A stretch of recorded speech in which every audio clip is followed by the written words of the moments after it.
Today TV news. Palnadu జిల్లా political bureau తుగ్గి Nageswararao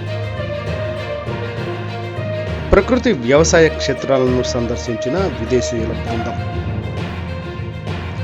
రాష్ట్ర రైతు సాధికార సంస్థ executive vice chairman T Vijay Kumar Palnadu జిల్లాలో ఆదివారం బెల్లంకొండ మండలం నాగిరెడ్డిపాలెం గ్రామం, రాజుపాలెం మండలంలోని బ్రాహ్మణపల్లి గ్రామం, పెదకూరపాడు ప్రకృతి వ్యవసాయ విధానంలో పండిస్తున్నటువంటి మోడల్స్ మరియు కాంపాక్ట్ బ్లాక్స్ ఆదివారం అమెరికా నుంచి Pegasus capital advisor Craig Card, Keith Agoda producers trust CEO Spain విదేశీ బృందంతో పాటు రాష్ట్ర ప్రభుత్వ వ్యవసాయ సలహాదారుడు, రైతు సాధికార సంస్థ executive vice chairman T Vijay Kumar సందర్శించారు.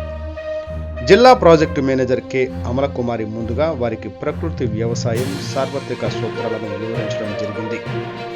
తరువాత బృందానికి బీజామృతం, ద్రవ జీవామృతం, నీమాస్త్రం తయారు చేసి చూపించడం, వాటి వలన రైతులకు, భూమికి, పర్యావరణానికి కలుగు ప్రయోజనాలను వివరించడం జరిగింది.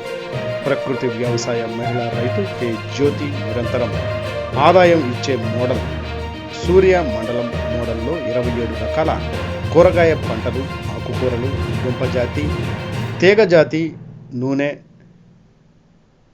జాతి, పూల రకాలు, వివిధ రకాల పంటలను 20 సెంట్లు పొలంలో వేసి నిరంతరం 365 రోజులు ఈ మోడల్ ద్వారా నెలకు 5,000 నుండి 10,000 రూపాయల వరకు ఆదాయం వస్తుందని ఈ బృందానికి మహిళా రైతు తెలిపారు. భూమిలో వివిధ రకాల పలు పంటలు వేయడం వలన జీవ వైవిధ్యం పెరిగి భూమి సారవంతమవుతుందని, చీడపీడల ఉధృతి తక్కువగా ఉంటుందని తెలియచేయడం జరిగింది. గ్రామంలోని మహిళా రైతు టి మాధవి వరి ఏ గ్రేడ్ మోడల్ కాంపాక్ట్ బ్లాక్లోని క్షేత్రాన్ని సందర్శించడం జరిగింది. ఈ క్షేత్రంలో గట్లపై అరటి, కొబ్బరి, బొప్పాయి, జామ, బంతి, అన్ని రకాల ఆకుకూరలు, కూరగాయలు, దుంపజాతి మరియు తీగజాతి వేయడం జరిగింది. గట్లపై అంతర పంటలు వేయడం ద్వారా వరి రైతులకు అదనపు ఆదాయం లభిస్తుందని తెలియజేయడం జరిగింది. స్వయం సహాయక సంఘంలోని మహిళా రైతు గారు టి సావిత్రి ప్రకృతి వనరుల కేంద్రాన్ని సందర్శించి ఎగ్జిక్యూటివ్ వైస్ చైర్మన్ రైతు సాధికార సంస్థ శ్రీ టి విజయ్ కుమార్ గారు మాట్లాడుతూ, ప్రతి గ్రామ సమైక్య పరిధిలో ప్రకృతి వనరుల కేంద్రం ఏర్పాటు చేసి రైతులకు ఘన జీవామృతం, అన్ని రకాల కషాయాలు అందుబాటులోకి తీసుకురావాలని సూచించడం జరిగింది. తరువాత కంది ఏ గ్రేడ్ మోడల్ వ్యవసాయం క్షేత్రాన్ని సందర్శించి కంది పంటలో 5 నుండి 10 రకాల అంతర పంటలు వేయడం ద్వారా రైతులకు అదనపు ఆదాయం చేకూరి రైతు జీవన విధానం మెరుగుపడుతుందని సూచించడం జరిగింది. అంతేకాకుండా భూమిలో అన్ని రకాల సూక్ష్మజీవులు వృద్ధి చెందడం ద్వారా భూమి సారవంతం అవుతుందని, ప్రధాన పంటకు చీడపీడల ఉధృతి తక్కువగా ఉంటుందని తెలియజేయడం జరిగింది. అనంతరం నాగిరెడ్డిపాలెం గ్రామంలోని రైతు సేవా కేంద్రంలో ఏర్పాటు చేసిన ప్రకృతి వ్యవసాయ ఉత్పత్తులను సందర్శించడం, అనంతరం మహిళా సంఘాల సభ్యులతో ప్రకృతి వ్యవసాయ విధానాల గురించి చర్చించడం మరియు గర్భిణీలు, బాలింతలకు ప్రకృతి వ్యవసాయ విధానంలో పండించిన ఉత్పత్తులను ప్రతి నెల స్వీకరించడం ద్వారా వారికి సుఖప్రసవం జరుగుతుందని, రక్తహీనత ఉండదని, పుట్టబోయే బిడ్డ ఆరోగ్యంగా ఉంటారని బృంద సభ్యులకు వివరించడం జరిగింది. అనంతరం రాజుపాలెం మండలంలోని బ్రాహ్మణపల్లి గ్రామంలో రైతు గుర్రాల మల్లికార్జున పొలంలో ప్రకృతి వ్యవసాయ విధానంలో కందిలో 2 వరుసల మధ్యలో వివిధ రకాల అంతర పంటలు వేసిన విధానాన్ని పరిశీలించారు.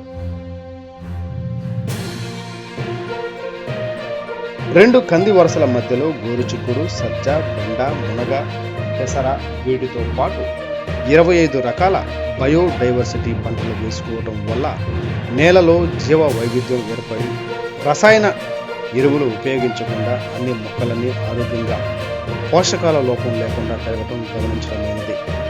ఇలా వేసుకోవడం వల్ల 1 ఎకరంలో 1 పంట దిగుబడికి బదులు 5 పంటల దిగుబడి తీసుకోవచ్చునని, చీడపీడలు కూడా ఆశించవని, పలు రకాల పంటల వల్ల జీవ వైవిధ్యంతో పాటు మిత్ర పురుగులు కూడా ఆకర్షించబడి రసాయానికి పురుగు మందులు కొట్టాల్సిన అవసరం ఉండదని, తద్వారా తక్కువ ఖర్చుతో నాణ్యమైన దిగుబడి పొందవచ్చునని తెలిపారు.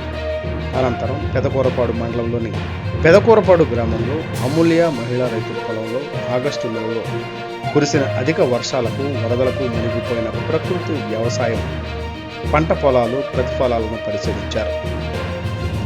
ఆ ప్రక్కనే ఉన్న రసాయన విధానంలో సాగు చేస్తున్న ప్రతి తోటను పోలిస్తే ప్రకృతి వ్యవసాయం వైపరీత్యాలను తట్టుకొని చాలా ఆరోగ్యంగా ఉందని, ఒక మొక్కకు పూత పిందె కాయలు 42గా, అదే రసాయనిక వ్యవసాయం చేస్తున్న మొక్కలకు 20 కాయలు మాత్రమే ఉన్నాయని, బ్రిక్స్ వాల్యూ ప్రకృతి వ్యవసాయ పొలాలకు 15 ఉంటే రసాయనిక వ్యవసాయం చేస్తున్న పొలాలకు 8 ఉందని, అలాగే నీటిని నిల్వ చేసుకునే సామర్థ్యం కూడా ప్రభుత్వ ఆశా విధానాలు చేసిన నేలలకు ఎక్కువగా ఉందని తెలిపారు. కావున ప్రతి రైతు ప్రస్తుతం ఈ జిల్లాలో అక్కడక్కడ కొన్ని గ్రామాల్లో చేస్తున్న ప్రకృతి వ్యవసాయ విధానంలో వస్తున్న మంచి ఫలితాలను గమనించి ప్రతి రైతు కూడా ప్రకృతి విధానాన్ని అవలంబించాలని కోరారు. పల్నాడు జిల్లాలో జరుగుతున్న ప్రకృతి వ్యవసాయ విధానం చూసి అమెరికా బృందం జిల్లా ప్రాజెక్టు మేనేజర్ అమలకుమారి మరియు వారి బృందానికి అభినందనలు తెలిపారు. ఈ కార్యక్రమానికి మండల తెలుగుదేశం పార్టీ కోర్ కమిటీ సభ్యులు వెన్న సీతారామరెడ్డి బాబు, అడిషనల్ డిపిఎం ప్రేమరాజు, ఎన్ఎఫ్ఎస్ మహిళా సంఘాల సభ్యులు మరియు రైతులు పాల్గొనడం జరిగింది.